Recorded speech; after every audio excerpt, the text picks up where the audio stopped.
Don't talk to him. Court calls the case, People versus Thomas Styron.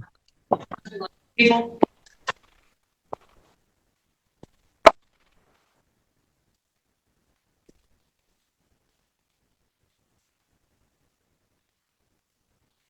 I'm Stein, the living man. I'm here by special appearance to address this matter. I'm sorry? So I'm Thomas Styron, the living man, not Thomas Ulrich Styron, the entity you know me as, or as I'm in my papers. I'm here to address the matter. All right, thank you.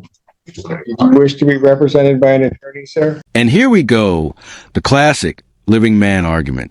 If you've watched courtroom videos before, you already know this is heading straight into sovereign citizen territory. Courts almost never recognize these arguments, and judges usually shut them down fast. No, I'm here to address the appropriate persona. All right. I do have to advise, so you're going to represent, you need to stand in the middle of the podium where he's telling you to stand. Now. Mr. Allen, if you don't want to cooperate and handle things, he wanted you in the middle of the podium where you're supposed to be. If you don't want to be there, then say no. I'm telling you now to do it. If you want me to stand close to the mic, no problem. Sir, you want to play a game with me? No. Not today. Mr. Allen, take him. We'll bring him back out when he wants to cooperate.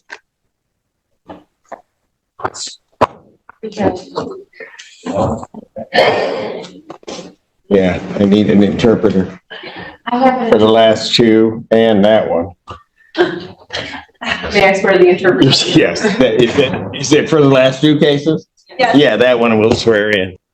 I am Tariq Maratari Kade, the executor of the Tariq Maratari Kade Living Trust and the registered owner of the Tariq Maratari Kade Ex Relatione Kinnaman Wilson Estate. Right. So you are appearing here without an attorney. I do have to advise you that you are charged with the offense of fleeing and eluding in the third degree under the Motor Vehicle Code. That is a felony punishable by up to 5 years incarceration and or a $1,000 fine plus court costs. Additionally, the Secretary of State could suspend your driving privileges for up to a year. Do you understand that, sir? I comprehend. Do you understand? I comprehend, yes. The court has to further advise you that if you wish to be represented by counsel, the court would ensure that counsel would be appointed to represent you in this matter, and that you would have counsel if you could not afford to hire counsel yourself. I also wish to advise you that the court would be treating you the same as it would the people in this case. There are certain dangers to representing yourself in this matter, in that you will be required to abide by the Michigan court rules, the Michigan rules of evidence, and all of the cases and statutory requirements. You understand that? I do not. You do not. What is it about that you do not understand? It's against my religion to adhere or to assimilate to any statutory. Sir, I'm not asking anything about your religion. It is irrelevant to me. I am indicating that in this proceeding, you will be required to abide by the rules of this court. Do you understand that?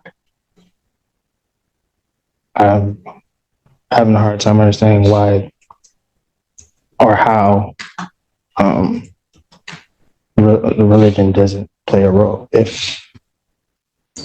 How what? How religion does not play a role. Religion does not play a role in what I do or what this court does. There are certain rules of this court established by the legislature and the Michigan Supreme Court regarding how these particular proceedings will be conducted. These proceedings will be conducted in accord with those rules. Do you understand that, sir?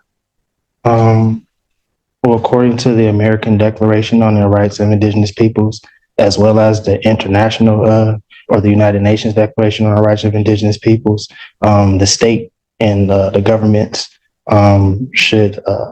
Sir, you have no authority for what you're about to state because what you're about to state is incorrect. Oh, I am an Indigenous person. No. So I do have. Sir, what you're about to state is incorrect.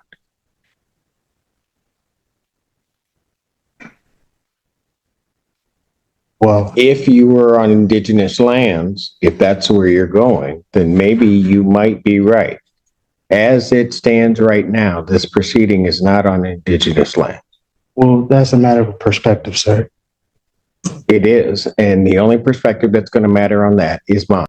We are not on indigenous lands subject to indigenous or tribal rules. Is You there a are law? subject to the rules of the Michigan Supreme Court as they are promulgated, both in terms of procedure and evidence. Do you understand that that's what's happening, sir? I do not. What is it that you do not understand? I don't understand. Because I'm going to tell you something, sir. If you are unable to establish or understand what I'm saying, and go through this with you again, I have to assume that there may be some reason why you don't understand. This court will take precautions to protect your rights, and I will be sending you for a competency evaluation to make sure that you are competent to stand trial and to stand in these proceedings. Well, I would agree to a competency if the prosecution as well as the court and the officers agree to take a competency. That's not the way it works. You don't get to make the rules. I'm not. I'm ordering a competency. I'm not making. Defendant is ordered for a forensic evaluation. I will set a competency hearing in this matter for July 25th, 2024. At what time? At 9 a.m. Now, sir, I'm going to ask you this Yes, sir. because it's going to depend on where you may be staying for a period of time.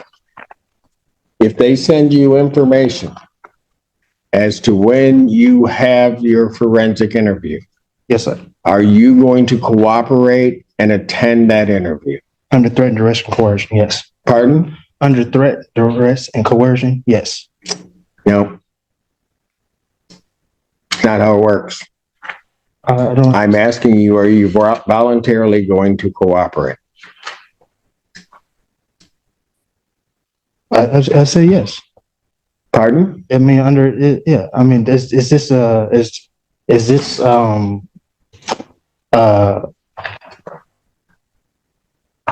what are, excuse me,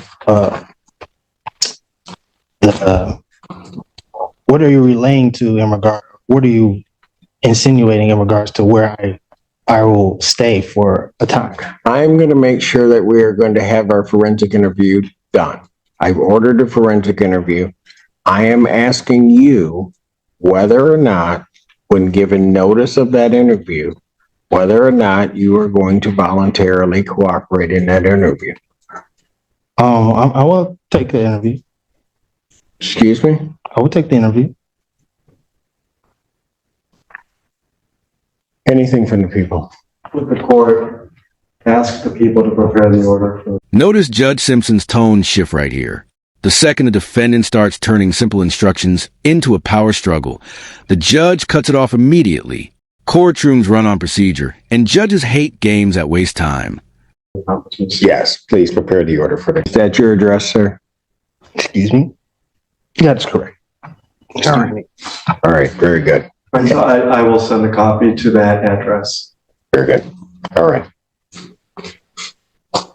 This time then bond is continued. Yes, sir. And I'm sorry. Can I get that date again, please, sir?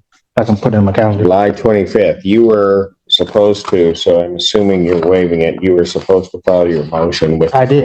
I filed it. When did you file it? I brought it in today. Do we have it?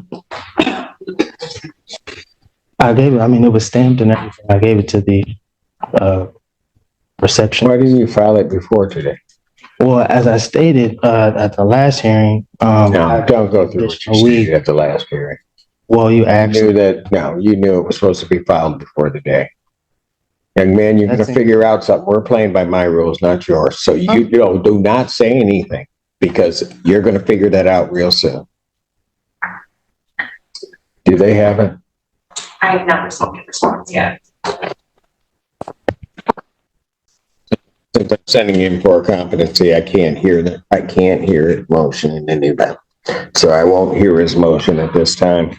He'll have to refile it timely if he's determined to be competent. So I'll have his bond continue. He can go.